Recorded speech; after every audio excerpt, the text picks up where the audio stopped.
Thank you, Shrikar. That was a very inspiring talk for all of us gathered here. I request all the dignitaries to take their seats among the audience. So once again, let's give a big round of applause for all the dignitaries on the stage. Thank you so much. Thank you.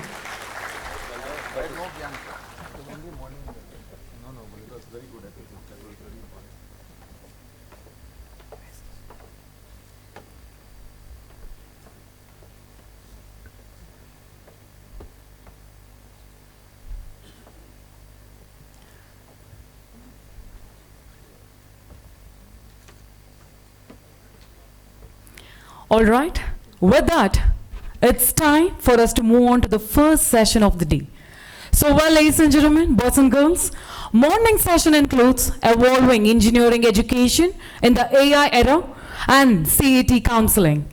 The afternoon sessions include Comet K counseling, impact of AI on non-engineering streams, and NEET counseling. Yes. So let us now start with the first topic of the day. How engineering education and job market is evolving the AI era. So right now, it's time for me to introduce to all of you the panelists for the session. Dr. Amit Bhatt. Dr. Amit Bhatt is currently working as the Vice Chancellor at the Dayananda Sagar University. He got his BE from the MS University of Baroda, MS from Duke University, and PhD from the NC State University. He has more than 30 years of experience in academia as well as industry, both in India and abroad. He has written to academia after 6 years stint in Cadence and ARM. His areas of interest include processor design, low power, VLSI design, AI and ML, and developing software for the multi-core processor. His startup company, 3P Computing, was selected as one of the top 10 startup companies in India by the combined jury comprising of Qualcomm and NASCOM experts. He has been a consultant to Qualcomm and Cadence. In the past, he has served as a Fulbright scholar and in UI and UC. Let's go, big round of applause, everybody. So I welcome on behalf of the Times of India, sir. And we have the second panelist for the session, Dr. JN Subramanya. Dr. JN Subramanya is presently working as Principal and Professor, Department of Industrial Engineering and Management at RV College of Engineering. His academic qualification includes PhD in Supply Chain Management. Seshachalam University, Coimbatore. His 23 years of experience includes teaching, training, and research. He has received Excellence in Education Award at RVCE, Best Paper Award in many national and international conferences. Dr. S.R. Gollapudi Award 2013 from IIIT India Vision Group on Science and Technology under K-Fest Level 2. Government of Karnataka Award for establishing non-destructive testing laboratory for postgraduate courses and research from Honorable Chief Minister of Karnataka and Bharat Ratna Professor CNR Rao on 16 June 2014. And Cognizant Award for Best Researcher from ISTE RVCE chapter during Teachers' Day celebration on 30th September 2014. A very warm welcome on behalf of Times of India, sir. A very warm welcome to you. Let's go, big round of applause, all the students, all the parents. Thank you. So now, I'm going to introduce to all of you the next panelist for the session, the third panelist. We have Dr. D. Seshachalam, Professor and Dean Academic, BMS, College of Engineering. His academic qualification includes PhD in Motilal Nehru National Institute of Technology. He comes with a rich experience of 33 years in academics with 17 years at Dr. Ambedkar Institute of Technology, Bangalore, and 16 years at BMS College of Engineering as a professor, out of which 7 years as a HOD of Department of Electronics and Communication Engineering. A senior member, IEEE, fellow IETE, life member ISTE. A very warm welcome to you, sir. On behalf of Times of India, let me once again welcome Dr. D. Seshachalam, Professor and Dean, Academic BMS College of Engineering. So, well, students, right now we'll be having the next panelist for the session, Dr. Jagannath Korody, Director, Manipal Institute of Technology, MAHE, Bengaluru. Dr. Jagannath Korody is the Director for Engineering Program at MIT Bengaluru campus. Alright, before this assignment, he has been working as Dean, Faculty of Engineering at Manipal University, Jaipur, Rajasthan for 3 years. Dr. Korody has more than 35 years of teaching and research experience in technical education. Dr. Korody, in his 35 plus years of experience as a teacher and researcher, has published more than 75 research papers in reputed national and international journals and conferences, and has guided more than 20 PhD theses. Let's give a big round of applause, everybody. A very, very warm welcome to you, sir. So right now it's time for me to call upon the moderator for the session, Professor Sadagopan. A very warm welcome to you, sir. Professor S. Sadagopan was Director of IIITB from 1999 to 2021. He is a graduate of Madras University, India and Purdue University, USA. He taught for 25 plus years at IIT Kanpur, IIM Bengaluru, IIT Madras and IIIT Bangalore, in addition to short teaching assignments, USA, AIT and Bangkok. He has authored 7 books, several books, chapter and papers. Is also a fellow of IEE UK and Computer Society of India. He is a senior member of IEEE, ACM and AIS. He writes extensively for the popular press. He is a featured columnist for Times of India, the largest circulated English newspaper in the world. Once again, a very, very big round of applause to everyone. Thank you, gentlemen. The stage is all yours. Good morning. Am I audible? Thank you. Good to see an overflowing hall. But I do see some seats vacant. Maybe you can do some quick repacking so that you don't have to be sitting on the steps. Anyway, I leave it to you. Okay, our time starts now. Can you kind of turn on the stopwatch so that we are kind of aware? Okay. So thank you. So let me first thank Times of India for inviting us to this very special mission admission, which is a very special program, and there are many such programs, but this one stands out. Again, Times of India has its own way. Okay, so thank you for that.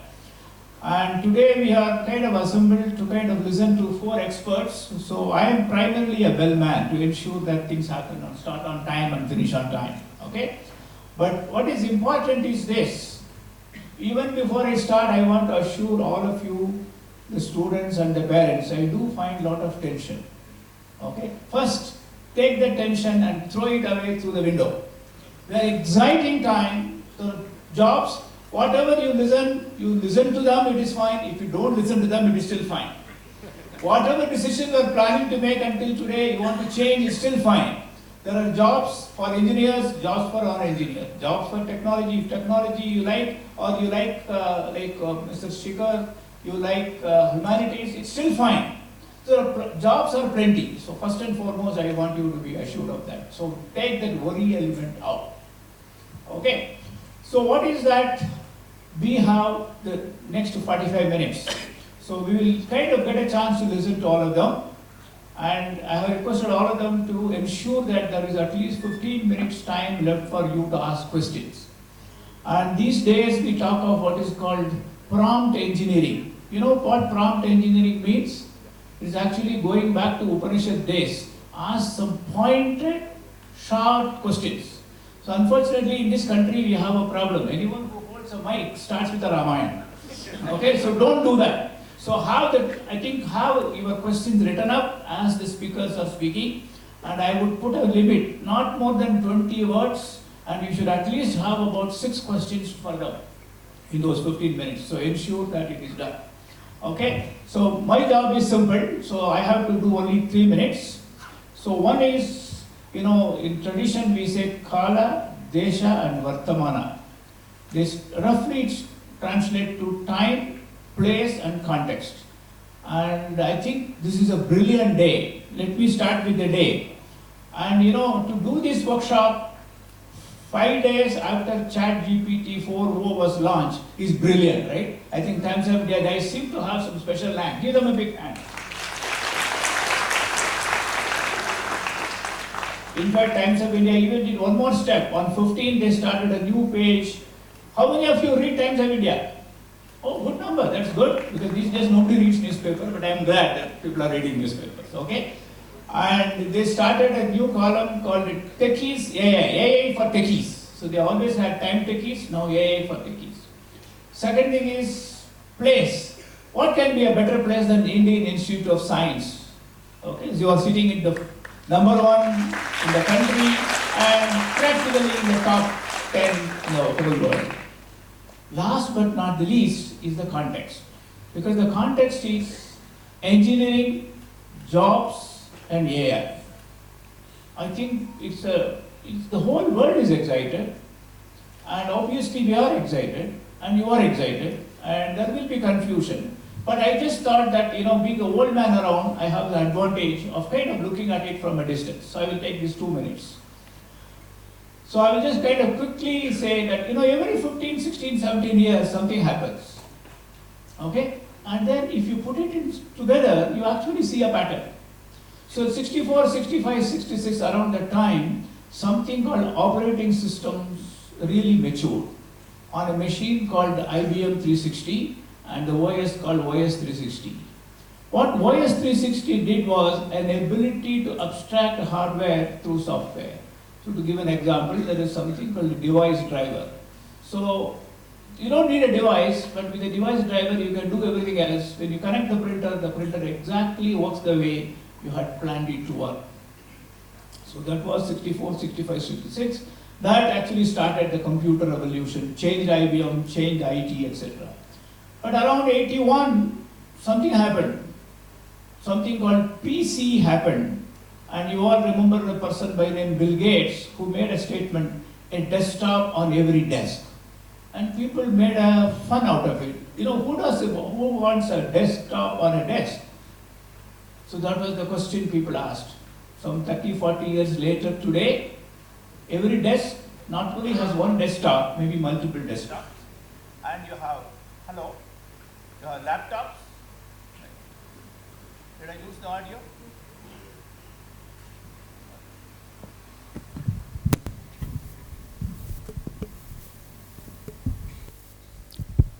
You have multiple desktops on a desk, you have a laptop, you have a palm top, you have a rich top, you have even a ring top, right? So computers are going that way, right? And again, 15, 16 years later, 1994, 95, 96, something called dub happened. World Wide Web, WWW, right? So professors were downloading textbooks, students were downloading question papers, all the ladies were downloading the recipes, all the accountants were downloading the financial statements. So that is how WWW changed the world. And how many of you used Google Maps before coming here?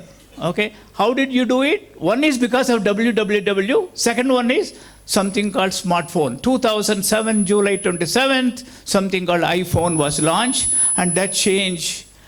See, there was a time when you used the phone to call. Today, you use a phone also to call, because you do many things, including UPI, make payments, etc., etc. So completely kind of change. So another about 17 years later, 2022, November, ChatGPT 3. And ChatGPT 4 last week, so things like that. So every time when you are around the revolution, people will say, oh, what will happen? The world will change, the jobs will go, we will lose, etc., etc. But nothing has happened. Remember, there was a time when all the bank officers went on a strike against the bank computerization. But 20 years later, all their children were working for Infosys and Wipro doing bank computerization. Right? So what they thought, a few jobs were lost, a lot more jobs got created. Same thing is going to happen now. Okay? So be rest assured, that there are not going to be, there will be a few jobs. Let me also tell you, because some of you have brought your parents, because it is a Bangalore city, you also have a likely chance that some of your parents happen to be IT folks. So if your father or mother tells you that I used to do some Java programming, and you say, I am faithfully following my father or mother, I will continue to follow Java programming and I want jobs in JP Nagar 4th phase, it may not happen. So you may have to be adaptable. So you have to constantly learn new things, learn as they develop. So that is what I want you to develop. So what happens is, some of us have been old enough to look at all these things from a distance. So it's kind of fun. So I think all that Aurobindo used to say, that life is like walking on a spiral staircase. So what happens is, you keep going on a spiral, so we come back to the same position, but at a higher level. So the same thing repeats. So I think 15 years down the line, I will be up there, okay? But you remember this day, but things would continue to be like this. There will be something else happening, and probably your children will come with the Indian Institute of Science, maybe the same auditorium, look for what is new in this new area. Okay, that is how life is. Thank you. So maybe I will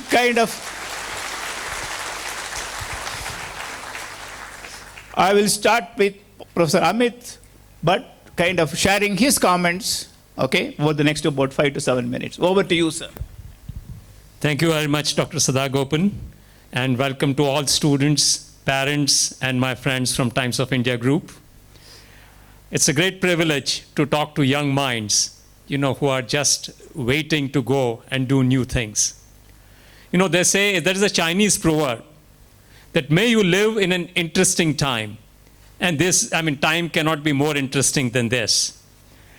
Now, you can see here that, we are kind of worried about future because, the things are changing so fast. And we feel the choices we make today, how would it be affected, say, in 5 years or 10 years or 15 years? Well, as Dr. Sadagopan already gave an example that in 1984, when Rajiv Gandhi introduced computers, trade unions celebrated as anti-computer year. And, of course, some of the political parties, I don't want to name them, but they were also part of it, saying that, computers should not be there because it will take away jobs. It has done nothing of the kind. And same thing is being touted about artificial intelligence. Now, the parents and students, they have this kind of fear that, would my education be relevant? And it is not just students' fear or their parents' fear, but it's also educationalist fear. And I would like to quote a very interesting quote, which was given by Secretary of Education in the US, by Richard Riley. And the quote goes that, the difficulties faced by education institutes in designing curriculum is that none of the top 10 jobs, which are today top 10, will exist in future. Number 2 is, and that these jobs will employ technology that hasn't yet been invented, and to solve problems that we haven't yet imagined. Right? So that means, we are going to work with some top 10 jobs. If you had asked me in 2010 that would there be a job like, AI expert or DL expert, I said, I don't know. Well, similarly, we just jest that all my statistics friends or statistician friends have started calling themselves data scientists. Now, I took a course in AI and neural network when I was doing my graduate studies in 1990s, early 1990s actually. And at that time, we looked at it and we thought that, nothing is going to come out of this. This is a good theoretical area to do PhD in. And the father of John McCarthy invented the Lisp language in 1955. Right? So AI is nothing new. Perceptron was also invented in 60s. So, which is the foundation of your neural network. But, till 2010 or 15, you don't hear much in the general area. Of course, in academia, there was a buzz. But suddenly it came like, exponential rise. Everyone is talking about AI. What happened? What happened was that cheap and abundant computing power. And thanks to, companies like ARM and, NVIDIA, where the, processors started becoming cheaper, faster. So now, you have this wonderful thing, where, you can separate out dog and cats. You can separate out, you can do so many intelligent things. In fact, we all started using AI even without knowing that we are using AI. Like Gmail is the first example, spam detector. We are now, probably using recommendation system in Netflix and, other Prime videos. So should we be worried as students? Let me tell you one thing, maybe it is true it is true for me, and I'm sure maybe it is true for other panelists also, that whatever I do now is not what I studied when I finished my BTech, right? And not also when I finished my MTech. So then, what is the purpose of, curriculum? Is it something, which is going to be obsolete? Then why we are studying? My one advice to you is that basic skills don't go away. You will have old wine put into new bottle, as if, you call statistics as data science. So all you need to have is good mathematical skill. What is AI? It is good. You require a good foundation of mathematics and programming. And programming is nothing but, good logical thinking. So if you have good cognitive skill, for example, logical reasoning, abstract thinking, critical thinking, introspection, and mental arithmetic, along with good mathematics skill, you can conquer anything. Things are going to change, and change is fact of life. The only thing which is constant is change. That it is going to come. Don't worry, because you will have to keep up with it. But there is also a caution. There are some of my friends who lost their job when they are in their 50s. Those jobs were in the area of, software testing. Some of the parents who have worked in IT would know that there was a huge team required for software testing, and suddenly, automation came, AI techniques came, and those particular jobs just went away. Those teams disappeared. And quite a few of them lost their jobs. Same thing is happening in the back end of VLSI. You need a large number of engineers to do back end. Now, with AI, routing, and floor planning, things would become simpler and easier. The point you should take, or students should take from here, is at any point, if you become complacent, that, this is it, I don't want to study further, I don't want to update myself, then you are in danger. But if you keep up, that's why, there are mid-career courses that, people,